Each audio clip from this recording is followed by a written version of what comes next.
उसके बाद जो दूसरा इसका सबसे बड़ा रीज़न है वो जानते क्या है? वो है गंदी गंदी फिल्में, अश्लील गाने। हम और आप देखते हैं कि आजकल कैसी गंदी गंदी गाने निकाले जाते हैं। वो भी गाने ऐसे रहते हैं कि इंसान जैसे ही सुने उसके अंदर के जो हैवानी नफसानी ख्वाहिशात है वो जाग उठे।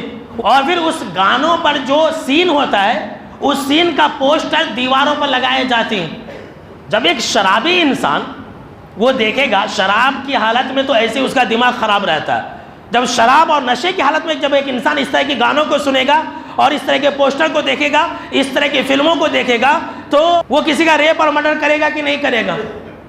तो ये जो आजकल फिल्में बनाई जा रही हैं और ये जो आजकल लोग गंदी गंदी फिल्में देखते हैं, जो पर्न वीडियो देखते हैं मोबाइल के अंदर, ये भी इसका सबसे बड़ा रीज़न है। और इस तरह के केसेस में आपने देखे होंगे कि 16 साल का, 17 साल का, 14 साल का बच्चा था, रेप कर दिया और मर्डर कर दिया। ये 16 साल, 17 साल, 18 साल के बच्चे ज़्यादा रहते। ये सब जब इन सारी चीज़ों को देखते हैं तो उनके अंदर एक हैजान बपा होता है, उनके अंदर एक शैतान जाग उठता है और फिर वो इस तरह की हरकत व सकनात करते हैं। आज हमारे हिंदुस्तान के अंदर फिल्में बनाई जा रही है, मुसलमानों को किस तरह से बदनाम किया जाए, मुसलमानों की स्टोरियों के ऊपर, कभी बुर्का के ऊपर, कभी किसी के ऊपर फिल्में बनाई जा रही है। आप समझ गए होंगे मैं क्या कहना चाहता हूँ, नाम लेने की ज़रूरत नहीं। लेकिन इस पर कोई फिल्म नहीं बनाई जाती है कि भाई रेप और मर्डर हो रहा है, किडनैपिंग हो रहा है और औरतों को सताया जा रहा है, जहेज की वजह से मर्डर कर दिया जाता है। इस पर कोई फिल्म नहीं बनाई जाती, आज तक कभी आपने सुना?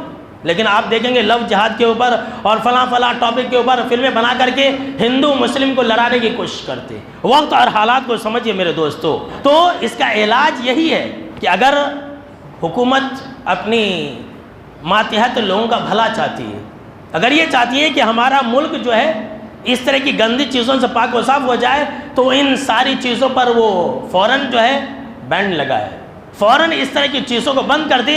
जो अश्लील गाने हैं, जो नंगे पोस्टर्स होते हैं। एक दौर था, लोगों का कहना था कि एक दौर था कि जब मुल्क के हालात, समाज और माशरे के हिसाब से फिल्में बनाई जाती थी, और आज लोगों को ख़राब करने, लोगों को बर्बाद करने, नौजवान नस्ल को तबाह बर्बाद करने के हिसाब से और पूरे हिंदुस्तान को तबाह बर्बाद करने के हिसाब से फिल्में बनाई जाती है। किस तरह से हिंदू मुस्लिम को लड़ाया जाए उसके हिसाब से फिल्में बनाई जा रही है। तो इसका आसान हल है कि इस तरह की जितनी भी फिल्में उसको बंद कर दिया जाए, अपने आप रेप और मर्डर की केस बंद हो जाएंगे।